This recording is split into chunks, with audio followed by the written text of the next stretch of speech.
video from the confines of my girlfriend's reading room, hence the books, as we record. Well, as you can see by the title, I thought I'd do a video about what I have been watching during this lockdown. A few things. First, quick channel update. I'm going to be posting, well, I have been posting videos every day. I'm now going to be posting Fallout 76 every day, and then an additional video on probably every other day, starting on Mondays, which will either be Minecraft or Football Manager or this. I really am enjoying Fallout 76 so much, and I have loads of videos on it already, so I'm just going to keep putting them up every day for people to enjoy. I guess at the minute you can't have too much content is the way I'm looking at it. Secondly, excuse the hair, I just got out of the shower, but yeah, it's a bit wet still, funny. Everyone's hair is probably looking pretty bad during the lockdown, but there you go, really. So yeah, I hope you guys and girls are all doing really well.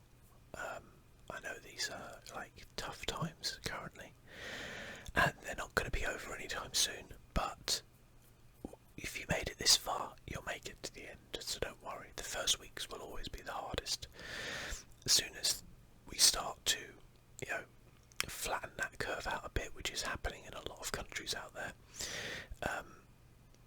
restrictions on things will be lifted slowly, and it'll take a while, and likely, till the end of the year, but things will start to get back to how they were. So hang on in there. I had a call on Monday, and it's expected that cinemas will reopen in August, so that's a long way off for me, but hey, on the plus side, I can focus on doing these videos and putting content up and getting a nice backlog, so when I go back to work I won't have to do videos and work, because that would be probably a bit too much to begin with. But yeah, so whatever you're doing, keep doing it. So what have I been watching during the quarantine lockdown? Got a little list on my phone here, so I didn't forget I was making it the other day as I thought about this. I don't watch a huge amount of telly actually, but I'm a bit of a fidget. I like to do things, so it annoys my girlfriend because I like to be on my phone while watching telly. Like, watching telly for me is something that is on in the background almost, unless it's a really good film or something in it, or a TV show that will really keep my interest. So we'll have a look through what has been keeping my interest, I guess, over these last few weeks. Some of these will probably surprise you, some of them might not. He says as he ruins his hair. Some of them probably won't. Some of them are old things, some of them are new things. So yeah, I'll literally go down my list as I wrote it out. So number one is Brooklyn Nine-Nine, which is the American TV show. I guess a hit TV show. I would imagine it's very popular in America as well. Based around a New York police station, I guess, precinct, and it's one of those ones where it's a sitcom, I guess, like you would call it that, but how can I explain it really if you've never watched it? So it's a comedy show. Andy Samberg, main character, and it's hilariously dumb. Very funny moments, great interaction between the cast. It's into its 7th season now, and I think 8 is being filmed, or was being filmed, or maybe has been filmed. And there's just this great chemistry between the cast. They all play off each have flaws, but they all work together and get through it, you know. And the police stuff is kind of a side note to the comedy and the craziness that goes on in it. It's very funny. I just finished actually season 7 last night. It was good. I enjoy it a lot. It's a very consistent show. I think consistently very funny. You'll get good laughs from each episode, and it's also one of those. I think there's probably a fair theme here, which is where it's just an easy watch. You know, you watch it and you can just watch another episode, and you don't have to think about too much. You don't really have to think too much about. It does have recurring characters. It does have recurring themes, but you don't really have to know that much. You could jump in at any point in any series, and you would pretty much get what's going on. So, good show. If you haven't tried it, it's on Netflix and Channel 4, all 4. So in the UK, that is. God knows whichever country you're watching this from, where it's from, but in the UK you can get it on all 4 and Netflix. So yeah, I think Netflix is up to season 6 and Channel 4 has season 7 on there. The next one might be a bit of a surprise, but it's a BBC show called The Repair Shop. This is like the most wholesome of wholesome shows you could ever imagine. Essentially, it's set in it's how can I describe it? So it's a real life show. The BBC set up this repair shop, hence the name, where they got all these experts in who might be an expert in, say, leatherwork or metalwork or woodwork or all the other works, even like teddy bear repairers, from all over the country, and people bring in their kind of like very precious mementos, maybe from they're given to them by grandparents, or maybe that they've had for a long time, which are a bit battered, and these guys repair it for them, and so they bring it in, leave it with them for God knows how long, and then they come back and do the reveal through it. It's just so wholesome because there's always a really nice story attached to everything they repair. The people in the repair shop seem like the nicest people on earth. Like, they just seem lovely, all of them.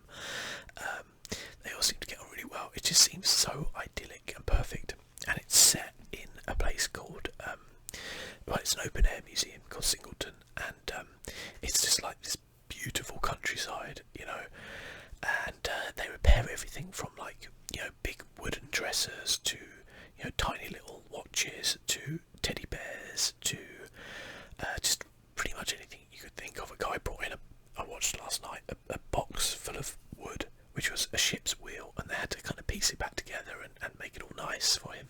It's just so wholesome. It's a really, really easy watch, and it's honestly one of my favourite shows. There's 6 seasons on BBC.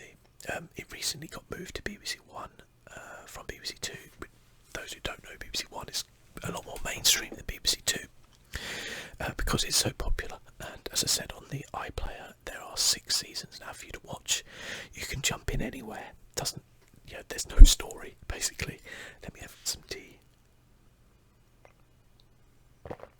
That's good.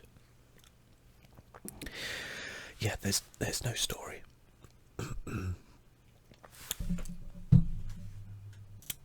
Sorry, just had to pause that recording while I cough. It's really nice actually. Just a little side note, I use the Logitech recording app. I think on my computer, you can just download it from the Logitech website. I guess you need a Logitech camera. I have a C920, and it's really good. It's just very simple to use, very straightforward, and yeah, I like it a lot. But anyway, that's The Repair Shop. As I said, one of my favourite programmes I think of all time. I do like shows like that. I like a lot of shows which have that.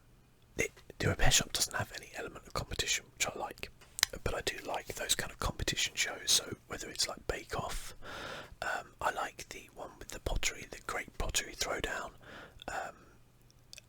I don't know what it is. I just like those, and there'll be another one coming up as well, which I won't spoil just yet. Third on the list is probably something most of you have watched now because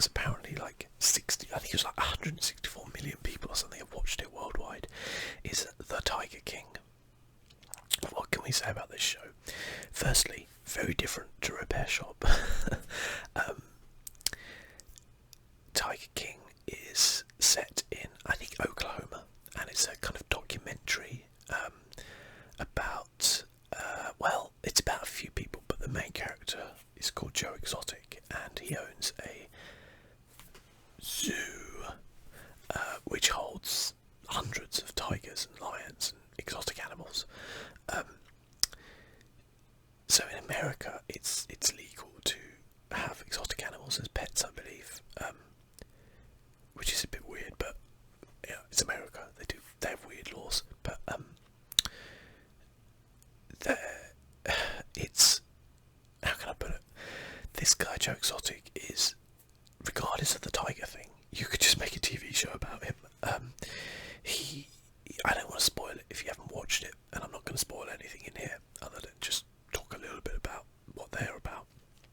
But you know, he is a colourful character, to say the least.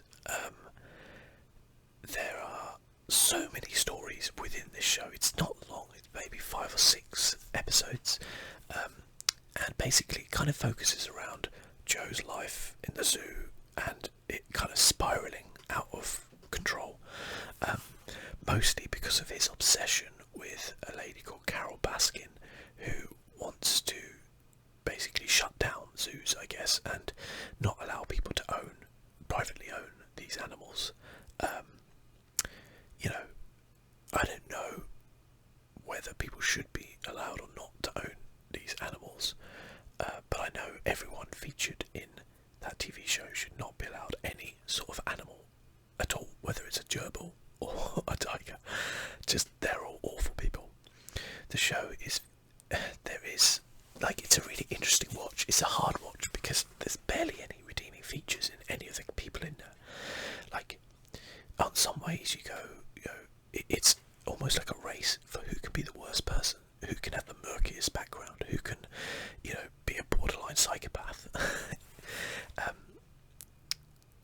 And you see these people with their animals, and I read a book, or listened to the audiobook anyway, by a British journalist called John Ronson, called The Psychopath Test, and he talks, he kind of, the idea of it is like how you spot psychopaths and what they're like and how they are integrated in society, etc.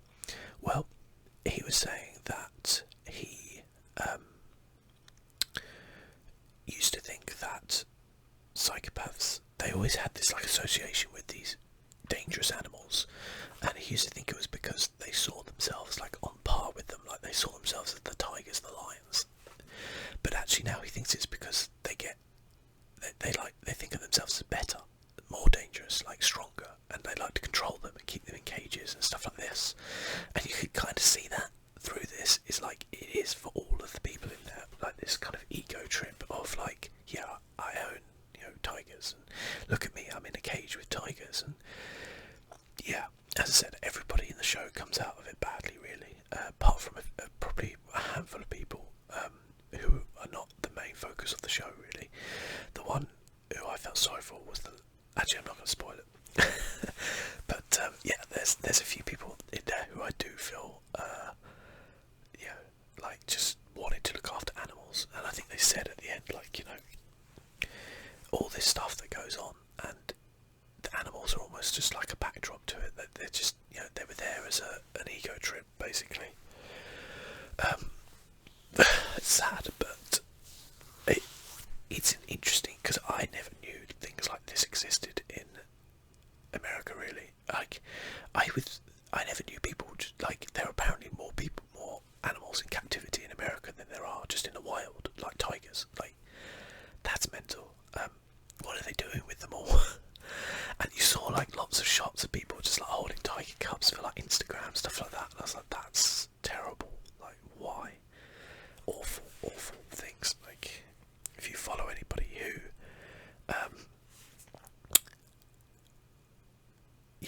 you see them with that on their Instagram, just call them out on that, because that's not the way tiger cubs should be treated. They're an endangered species, for God's sake. They should be in the wild. Anyway, the next one is a bit more light-hearted, I guess, which is I am, lucky enough to have Disney Plus,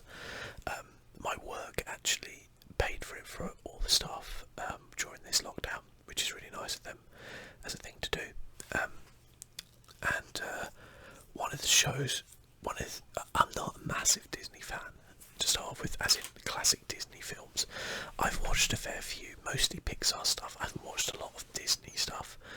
I know they're kind of the same now, but before they were.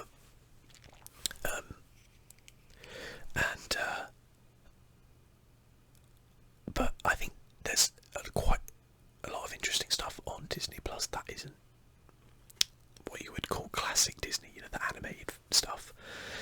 So there's all the Star Wars stuff on there, which I've been enjoying on there. We'll come along to the Mandalorian in a bit. But one of the things which I was quite excited about was the Muppets, because I love the Muppets. I think they are hilarious. And I was watching the Muppets.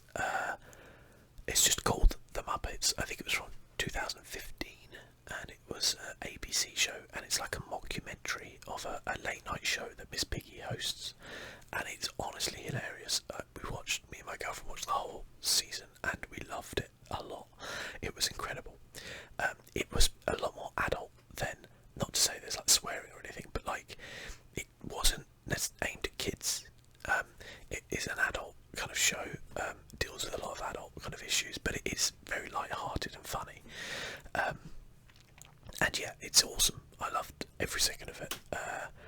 It's really sad there's only one season. I'm guessing it's 5 years now, so they're not going to make another season. But I thought it was brilliant. I don't know why it got cancelled or what the reason was. I guess it just didn't get the views, but I thought it was really good. I don't know if it was like critically slated or something, but yeah, it's well worth watching. There's obviously all the classic Muppets in there, plus a few new ones kind of sprinkled in, and honestly, it's hilarious to see. And I'm a big fan of the Muppets. I think they are very, very funny, and they do. This definitely is very much on that line of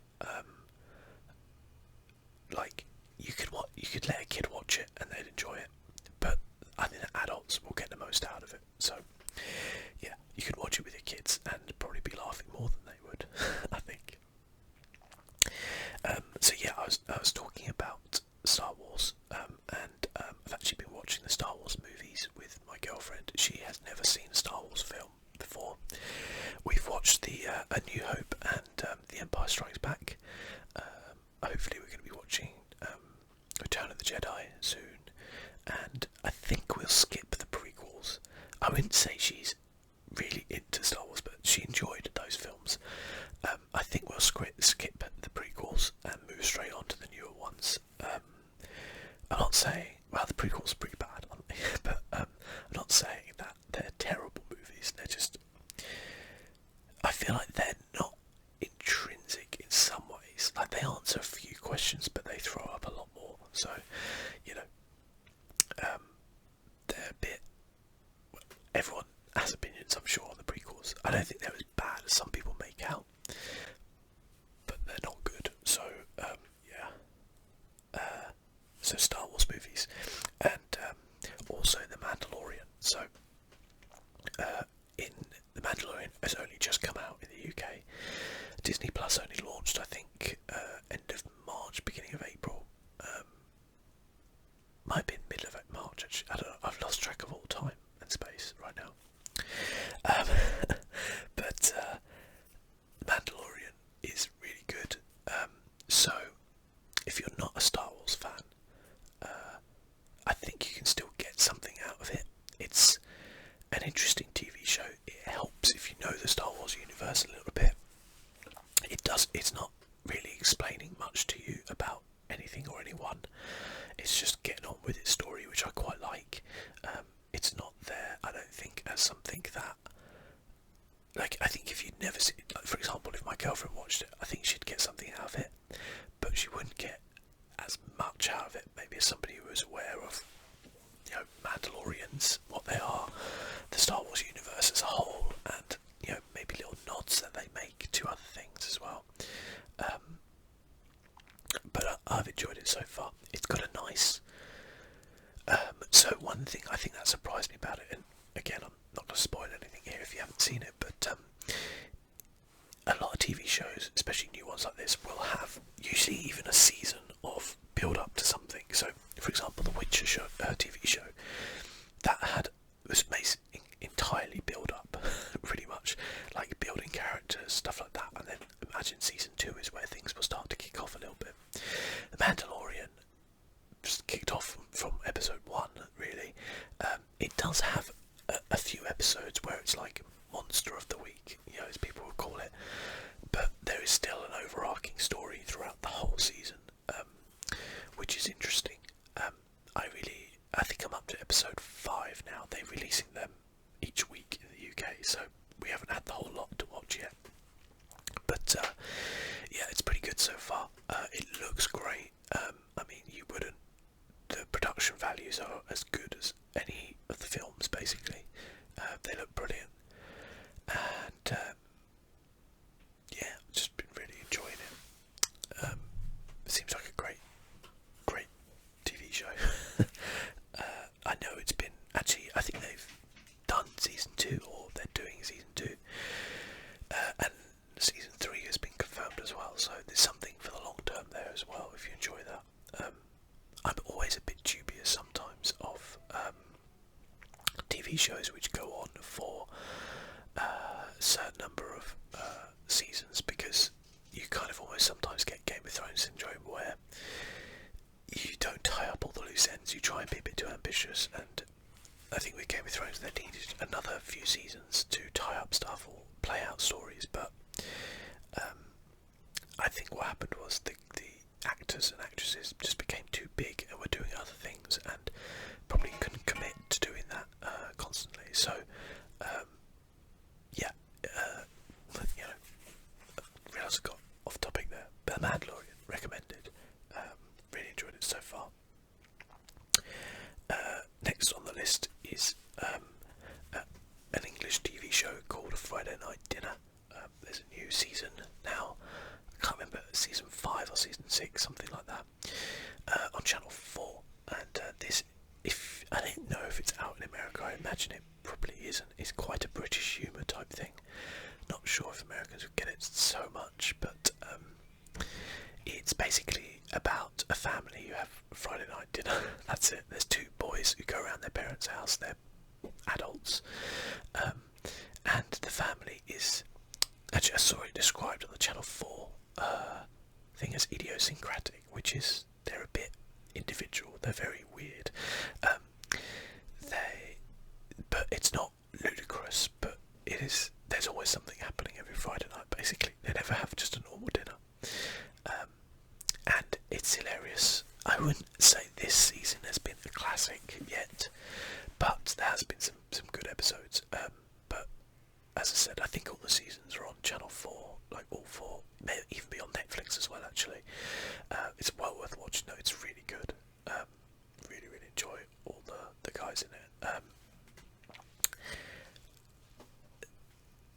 And again, it's one of those films that is almost like comfort food, where you can just watch a load of episodes, like kind of like Brooklyn Nine-Nine, and each episode is an individual thing. It does have some recurring characters,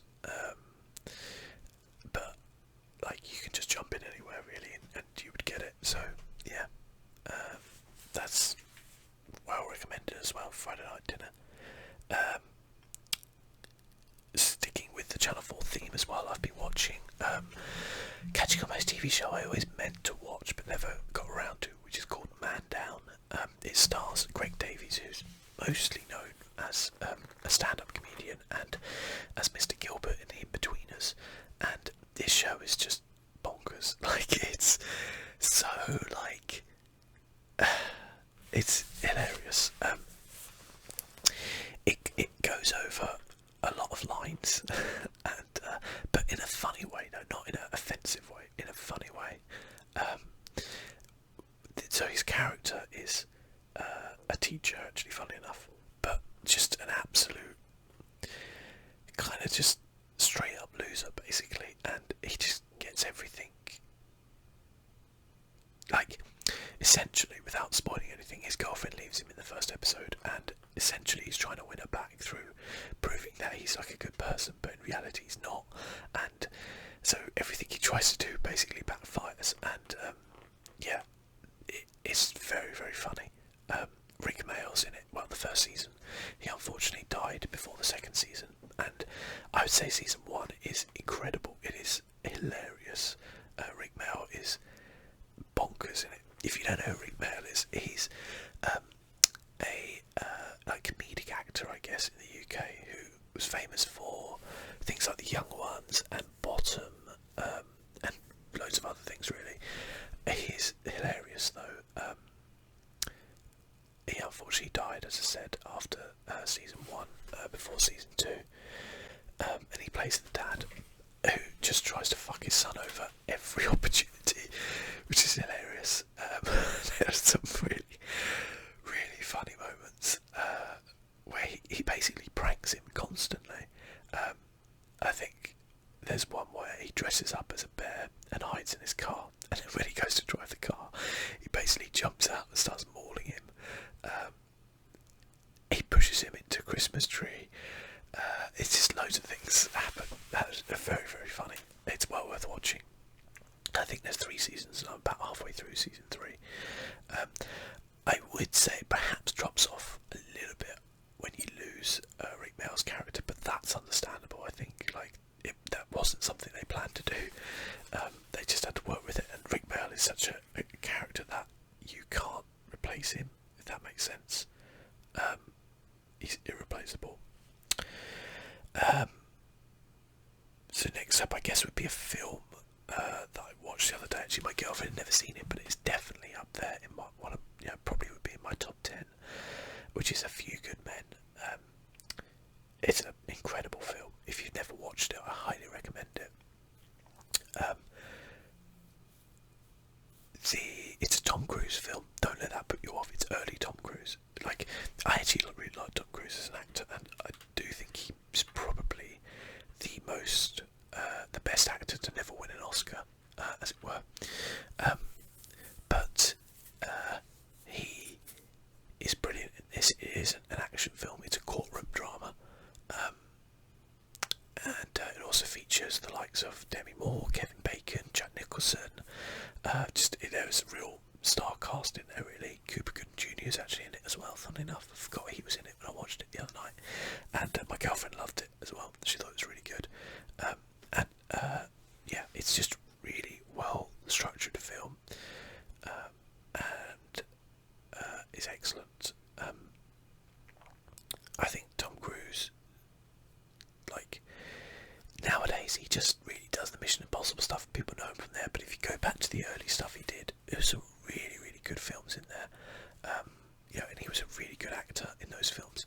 Yes, he can play a little bit one-dimensionally characters, but I would also recommend things like Collateral, where he plays a bad guy in that. Cocktail, I've always loved. It's a fantastic film. Yeah, just excellent. Love it. So, yeah, recommend that. And the last one that I've been watching, actually, which will also probably surprise you, and it surprised me that I enjoyed it, was a show called Making the Cut, which is on Amazon Prime. This is it's a competition type show with people, with designers, but the twist kind of is that they're all actually designers, so they all have their own shops and design businesses. They are proper professionals, so the standards are very, very high, and essentially what they have to do is each week there's a theme, and they have to make a outfit, or 2 or 3 sometimes, around that theme. What's really interesting is the way Amazon have done this. So they have done it so that whoever wins each week, their design actually goes on sale on Amazon, which is incredibly clever. When you think about it, they're essentially, hyping up these outfits, which always seem to be sold out, by the way, on there. Very, very clever. And then the winner of the show also gets a residency with Amazon, and their own design, and they're essentially trying to make the next big design superstar. And I will say that everyone in it is very, very talented in their own way. There are a lot of times where people do things I'm like, oh god, what is that? But generally they're all very good at what they do on there.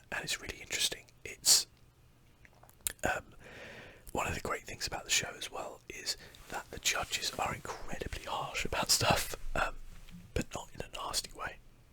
Just in a kind of, the fashion industry is incredibly competitive, and this won't do sort of way. They have Naomi Campbell, the supermodel, as one of the judges, and she is hilarious because she doesn't hold back, and with what she thinks about things, and but they're also great with praise, and they will 100% get behind people when they're doing it. So it's quite a cool show actually. I have enjoyed it quite a lot, and I just think the way that Amazon integrated the sales of the items into it is so clever that I can see them doing that with a lot of other things as well, because I reckon it's going to be a big success when that designer actually launches stuff on Amazon, whoever it is. I think it's the final this week actually, funnily enough, on there. But I'm just checking my list, and I think that is actually it. So yeah, if you have any recommendations, let me know. As I say, I don't watch a huge amount of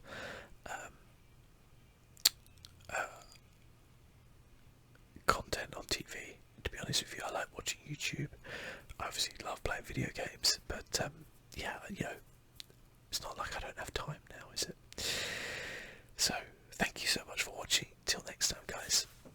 I'll see you soon.